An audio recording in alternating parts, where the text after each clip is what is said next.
so Jen and I are going to call it a night, but here's the deal. So if you notice, these are the ball jars. What are they called? Ball jars? Yes. So these are ball jars. These are quarts and those are pints.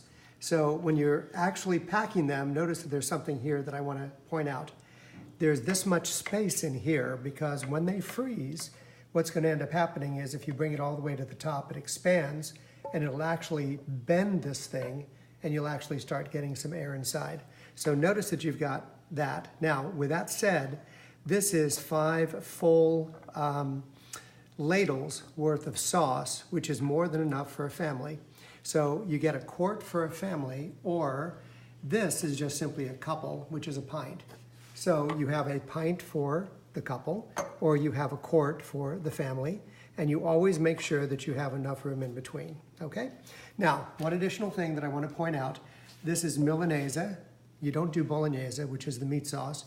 You do a Milanese, which is the non-meat sauce, with meatballs. So these meatballs here that you see, I put 5 meatballs into every quart of the Milanese. So these are all Milanese with the meatballs. And then over here, you have just straight Milanese without the meatballs for those people who don't want to have the meatballs. And of course, you have some extra meatballs over here in case you want to use meatballs for some other purpose, okay?